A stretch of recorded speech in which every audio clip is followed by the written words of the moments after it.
We'll call our meeting to order tonight. Amy, if you do the roll call, please. Gookin, Yes.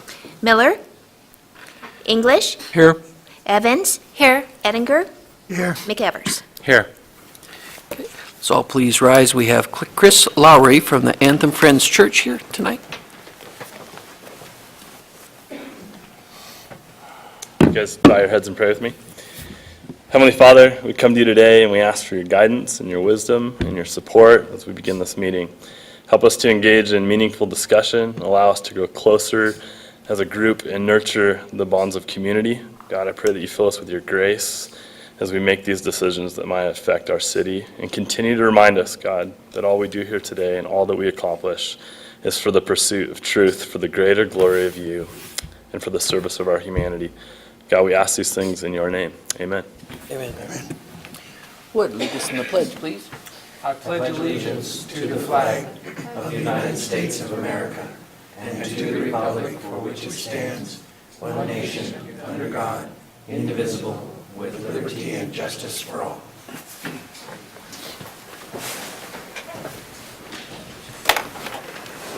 Councilmember Miller is under the weather tonight, and we wish her well, and hopefully she's back at it soon, which I'm sure she will be. She'll be missed tonight, but I'm sure she'll be back soon. Amendments to the agenda. I don't believe we have any amendments to the agenda tonight. Oh, we're pulling the one item, or did that get Oh, fixed? thank you for reminding me, Dan. Yeah, there's one item on the agenda which is listed as it's under other business, item number 1. That item has been taken care of, so that item is pulled off the agenda. So we will move on to presentations, and our first presentation is Turkeys and More event, and we have Evelyn Adams and Nicole Burns have a presentation for us.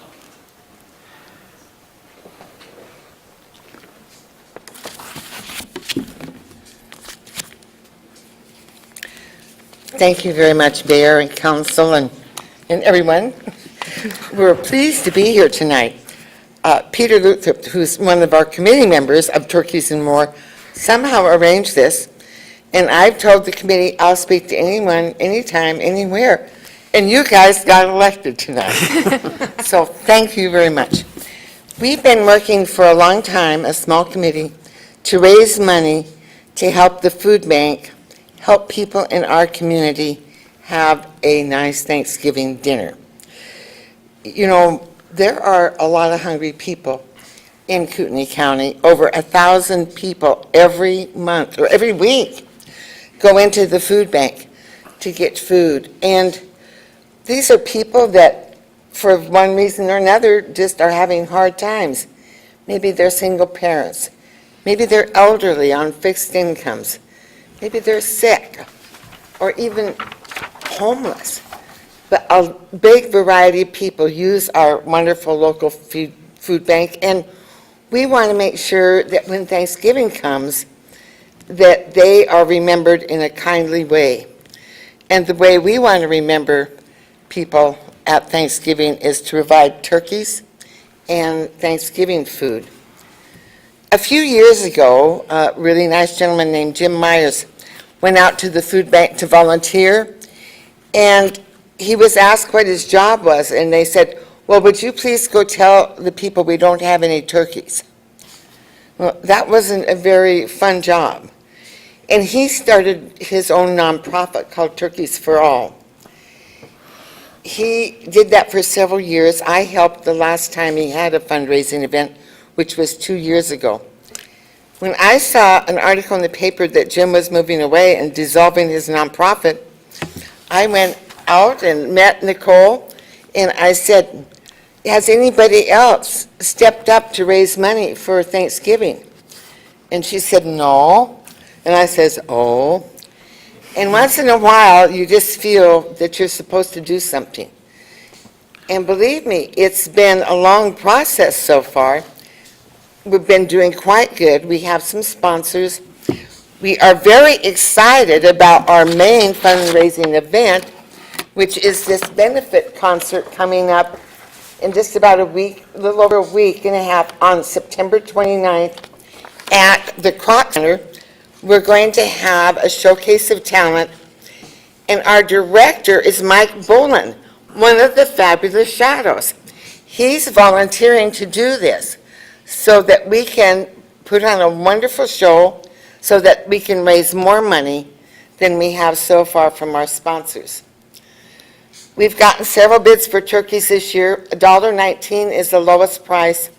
To buy 1,600 turkeys at $1.19 is going to cost around $25,000.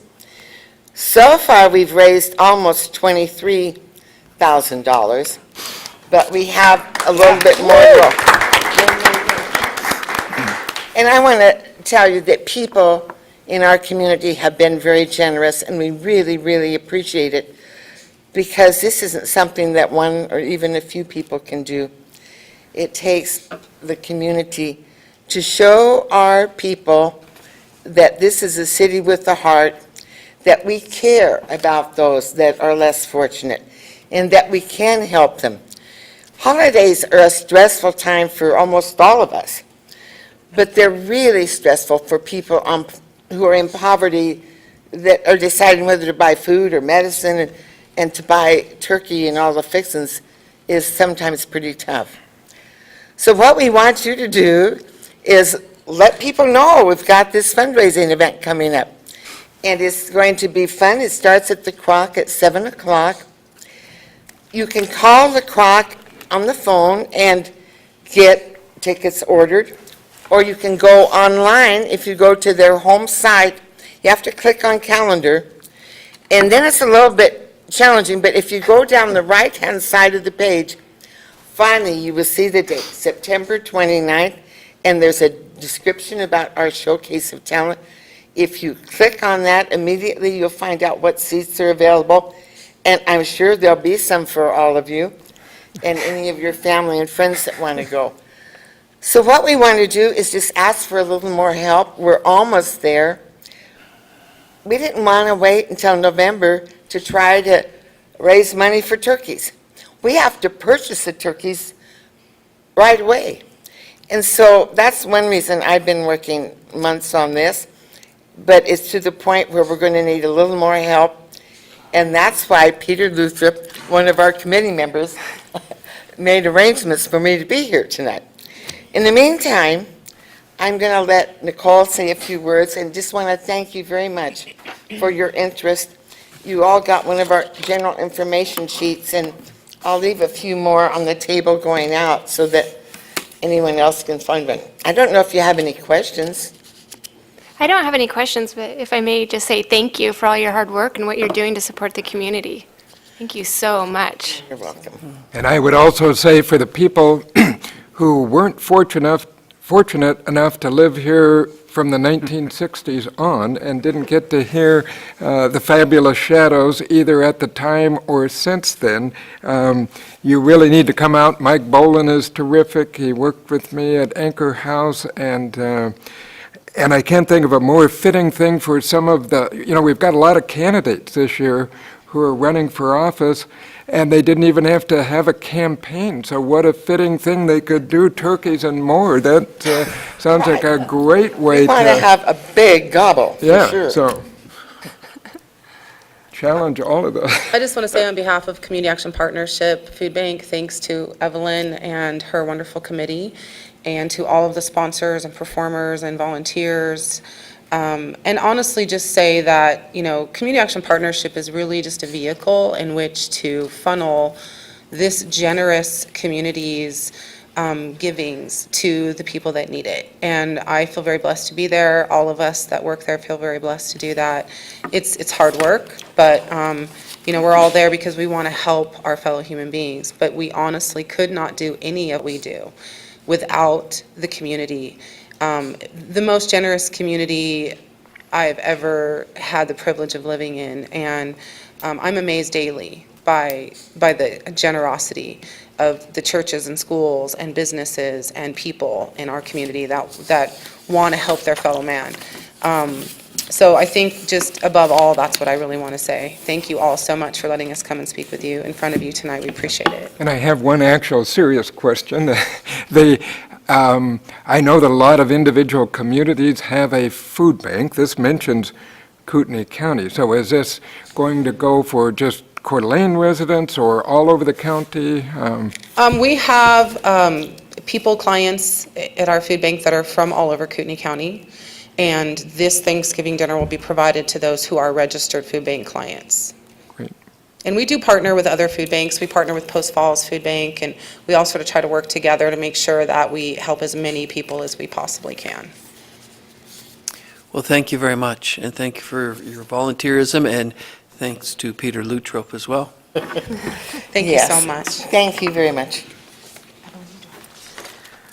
Move on to, we have to a Hero Award presentation tonight, and we have Bobby Gonder with the Coeur d'Alene Fire Department here. Yeah. Welcome, Bobby.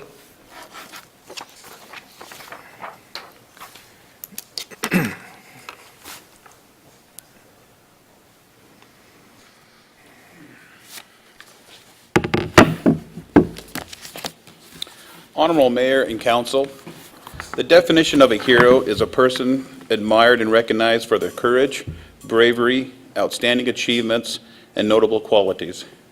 Firefighters and police officers are commonly referred to as heroes. We, as first responders, graciously accept this recognition, but tend to shy away due to the fact that we train constantly for such types of emergencies and are duly sworn to protect the valued citizens and guests of Coeur d'Alene. Yvonne Schmidt is the property manager for 3401 North 4th Street. She relayed to me an event she had in her past where her family lost everything they had due to a fire.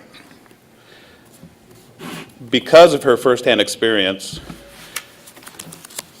she has wanted to nominate Haley Bonds for this award.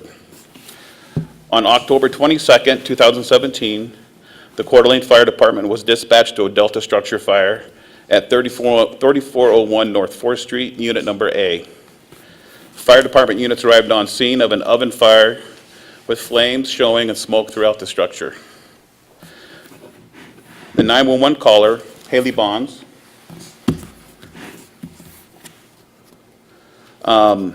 without regard to her personal safety and prior to FD arrival, she entered the apartment to aid and assist with any victims. Throughout her valiant efforts, she located the resident of Unit A and assisted her to safety. She called 911 and also ensured no one else entered their structure.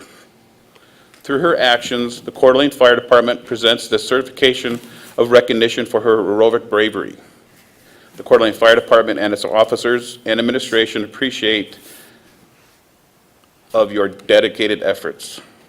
Awarded this day, 19th of September, 2017.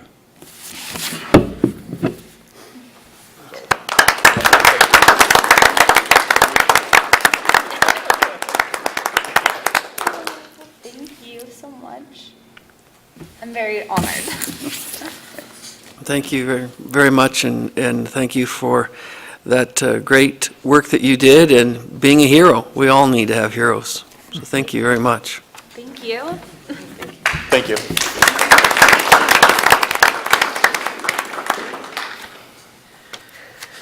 So we will move on to the consent calendar. Who would have the consent calendar tonight? Mr. Mayor, I would like to move to approve the consent calendar as presented, including Resolution 17062. A motion, do we have a second? Second. Motion and a second on the consent calendar. Any further discussion?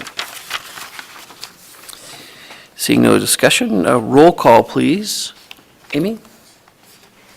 Miller? Sorry. McEvers? Yes. Gookin? Yep. English? Yes. Eddinger? Yes. Evans? Yes. Motion carried. Now is the time for public comment. Anyone wishing to address the council on city business, you'll have 3 minutes to do so. Come on up. Good evening, Mayor and Council. I'm Catherine McClintock, Regent of the Lieutenant George Farragut Chapter, Daughters of the American Revolution. We are a women's service organization, and we support our veterans, honor flight, and our communities through historic preservation, education, and patriotism. We are pleased to present a pet emergency directive, and whose purpose is to notify first responders in emergencies. The directive fills a need for those who have beloved pets who will need care when their owners are experiencing emergencies.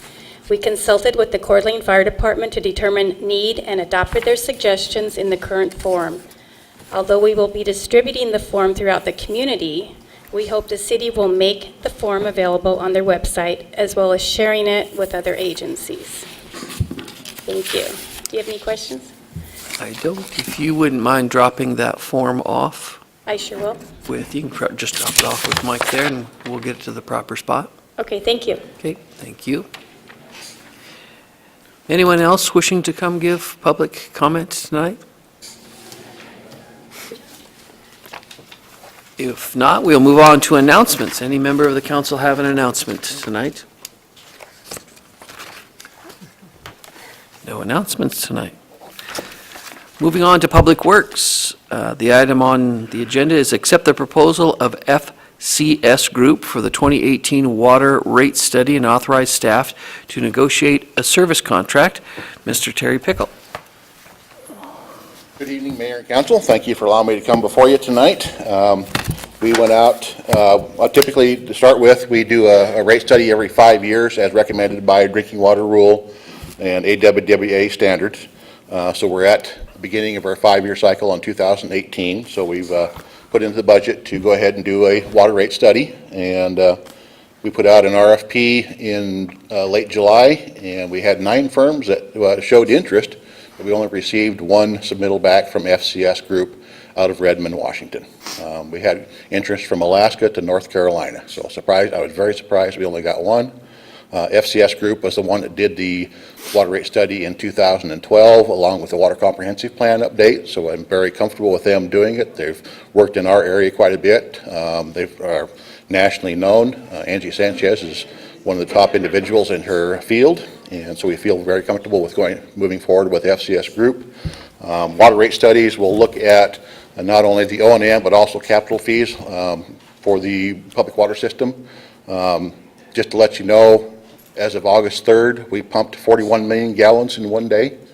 Our maximum capacity is just under 44 million gallons, so we're on the search for a new well.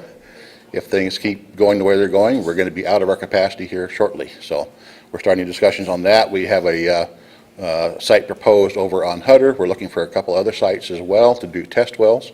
So that's what we're looking at. As far as that goes, we're also working on installing a booster station at the Best Hill tank. We've had problems since that tank was built with circulation, and so we feel that a booster station there would solve the problem there, plus it would put another 2,000 gallons back into the system per minute to help augment our shortages during the peak demand. So with that, I'm asking council authorization to or for approval of FCS Group and to enter in negotiations for a service contract with them. Thank you, Terry. Questions? Dan? Thank you, Mr. Mayor. So this came to our Public Works Subcommittee, and I asked Terry to send me the last study. And I pored over those numbers and looked at them compared to what was in the budget. And I came to the disastrous conclusion that, yes, this is necessary, because and I don't know what happened. It'll be interesting moving forward, because their projections were pretty off. Yes. My predecessor counted on developer participation for at least 50% of the projects that are coming forward. And of course, that developer participation has not come to fruition with the economic downturn and lack of development in some of the areas that was proposed. So that's what we're looking at, is we do not have sufficient cap fees for some of the projects coming up. Our only alternative is to look at debt service if we can't generate the cap fees. And with the court ruling on necessary and ordinary, we'd have to go to a bond election in order to get a loan through the state revolving fund. So we're pretty limited there as well. Well, let's not go down that path. Yep. Let's do a study and see where we are and get some projections and then peruse that. Because, again, those figures were pretty, I was really surprised. I was expecting them to go the other way, and as I looked at each one, I'm like, holy cow. Yep. So, thank you. Thank you for giving me the time to look at them, too. You're welcome. Dan? Well, just to also mention that during our public works, I had asked, but for the benefit of the public and other council members, that, most of the time we're concerned that we are raising enough, and that's part of the study, but you just mentioned the court case, that we also have to be equally concerned that we are not kind of overcharging and overbooking too much income, and so it's good to have a professional take a look at that, so. Yeah. And that's They'll part of look it, at both and ends, so. Conservation will be a part of it as well. Right now, we've got a tier block for residential, but we don't have anything for irrigation, and irrigation is our biggest consumption. In the wintertime, we're pumping between 5 and 9 million gallons a day, and in the summertime, as I just said, we hit 41 million gallons in one day. So most of that is recreation, and the majority of it's irrigation. So we need to, come up with a way to encourage conservation. We're also looking at the Spokane River Forum coming up in November to promote irrigation system design standards throughout the region to help with this as well. So we're trying to figure out some way to help with encouraging conservation. Now, when you mention irrigation, just to the layman, I think, well, gee, I don't know too many people that irrigate around Coeur d'Alene, but is that also talking about home sprinkler systems? That is home which now sprinkler that's- systems, We've got a our million. swales, parks, Okay. school districts. School districts are one of our biggest users. Commercial, yeah. Woody? Just one other thought. We just pumped 41 million gallons last month, and we're tapped out at 44. And now it's raining, and it's pretty much over, the irrigation part of it. So my question is, when we do the study, do we project out at build-out? I mean, we're getting real close here. Hutter is probably the last hurrah and some infill and things, but when you are, do we always have to go for max? Is it logical to say, we're only going to go to 50 million and you have to conserve backwards, or you just poke as many holes and make as many wells as the people want to use the water? We try to make an educated guess on it. We've certainly been looking at build-out. We did that in the last comprehensive plan update. We looked 20 years in the future to try and determine our estimated growth and what would need to be at build-out for water and water rights. That's a big key issue right now, is water rights. And so we'll use a combination of conservation and best guess to get to build-out on what we will actually need. So, and we figure our rates kind of keyed into that portion of it, so. Thank you. Any other questions for Terry? Well, I'd make a motion, Mr. Mayor, to accept the proposal of the FCS Group for the 2018 water rate study and to authorize staff to negotiate a service contract. Second? Motion and a second. Any further discussion? Roll call, please, Amy. McEvers? Yes. Gookin? Aye. English? Yes? Eddinger? Yes. Evans? Yes. Motion you. carried. Thank you, Terry. We'll move on to the public hearing that we have tonight. This is the amendment ordinance for fiscal year 2016-2017 appropriation ordinance. The amendment to fiscal year 2016-2017. Troy? Good evening, Mayor and Council. This is your last official council meeting of this fiscal year. Congratulations. You have been very good stewards of the public's dollars. I will show you an amendment, which means that the budget we proposed about 12 months ago needs to be changed by $5,824,550. Nearly everything in here you have looked at and should be familiar with. And there is no deficit, there is no loan. This is all coming from cash so that we provide a balanced budget versus our colleagues at the federal level as a comparison. So we put together a presentation, but let me give you the overview. We do this at least once a year, and it is allowed by Idaho code. This year, the major areas include capital purchases, carryover projects, which would be similar to a overlay. When you appropriate the overlay dollars, we lock those down into overlay. And should an overlay for 1 year be less than what you budgeted, we allow that to roll over. So this was a bigger year for that. The capital purchases, and then of course we're finishing up the general obligation bond expenditures, which were approved by our voters. We also do not spend a lot of time on the front end looking for grant money to put into your financial plan because we're never sure if we'll get it. We capture all of those amendments at this point in time, and that is an excellent way to take note of everything that your departments are doing on the grant side. So we are showing you $1,386,667 in additional revenues. We are showing you that for this fiscal year, we have $2.189245 million coming in from the general obligation bonds that we had collected when the voters approved that, and we have $1,714,513 coming from the general fund balance, and that is all for one City Hall improvement remodel. So it's been a very good year, and your department heads have done a very good job. The cash flow was greater than anticipated in the big picture, and if it weren't for a pretty good-sized winter that caught us greater than what we'd anticipated, we would say that we had a really, really good year, but winter did get us a little bit. Finishing up a few things with our police department because they had savings the previous year. We were able to acquire some more cars and some more equipment, and you touched all of those. And this year we will again have to have an additional audit for the grants because you have received over $500,000 in grant income as a city. So, Mr. Mayor, I can stand for any questions. Vonnie Jensen, Deputy Finance Director, is in the audience. We put together the visuals to give you a graphic to show you a little bit on the comparison side. The City Hall remodel stands out in the expenses because of that dollar amount. You approved that early on. It was not in the financial plan, but you knew you had the cash to go forward and do that. So there is no debt. There are no surprises in here. And when we make transfers and you have a large number of projects going on, the capital projects for this year have been significant. We've done some things. The Fast Lane project was not even in your financial plan. That's the Highway 95 corridor. We were going to work on what was called Kathleen re-widening, which is right there at 95. We're allocating those dollars that were set aside back to the Fast Lane project, so that's some accounting.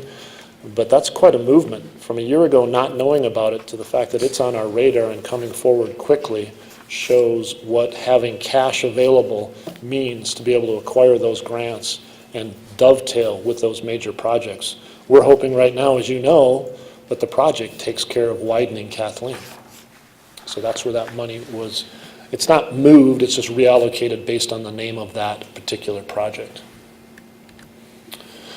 What does that mean to your fund balance?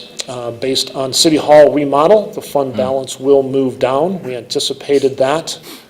During the great times, our fund balance will grow, but I think that bar graph shows that even during those conservative times, we did not spend above what we were taking in, and in fact, by doing so, had money show up in your fund balance, and that basically allowed for the City Hall remodel to go forward with no debt.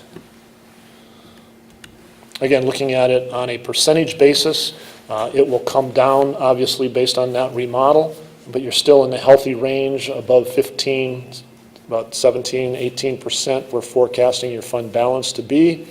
And again, I'm forecasting through the end of this month. We're bringing together numbers. I find this a little unusual, so it's difficult to know what the future holds, but we're optimistic that we'll be able to maybe even beat this fund balance by a little bit. The economy is still good. Consumer confidence is still up. We haven't seen a lot of prices move on commodities. Oil prices have been pretty close to what we projected. So I'm very optimistic that you will be pleased with your fund balance, and even with the remodel, we'll be in solid financial footing going forward.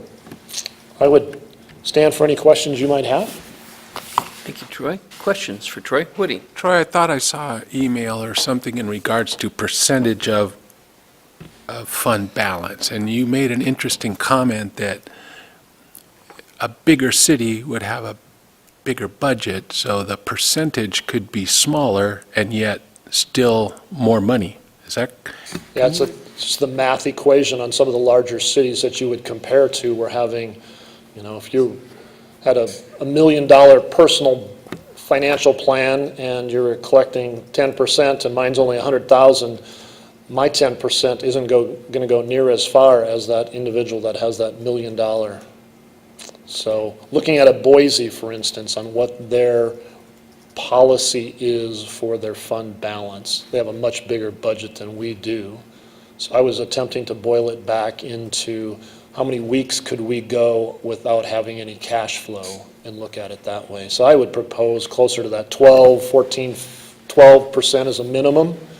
And below 12%, we would start to feel pinched about the 1st of December when we're looking to make payroll and we haven't gotten that next property tax check. thanks, that was an interest, I hadn't ever thought of it that way, and it made some sense. Any other questions for Troy? Okay, so this is a legislative public hearing, and we open it up for anyone that would wish to comment on that. So we will open it up at this time for public comment, if anyone wishes to comment on this ordinance. Seeing no one, I'll open the comment period and then close the comment period, and we will look for council action. Mr. Mayor, I'd like to move, excuse me, to move to dispense with the rule and read Council Bill 171032 by title only. Second. Motion and a second. Any further discussion? Amy, if you could read the title, please. An ordinance amending Ordinance 3546, the annual appropriation ordinance for the fiscal year beginning October 1, 2016, appropriating the sum of $101,041,526, which sum includes additional monies received by the City of Coeur d'Alene in the sum of $5,824,550, repealing all ordinances and parts of ordinances in conflict herewith, provide for the publication of a summary of this ordinance and providing an effective date hereof. Roll call, please.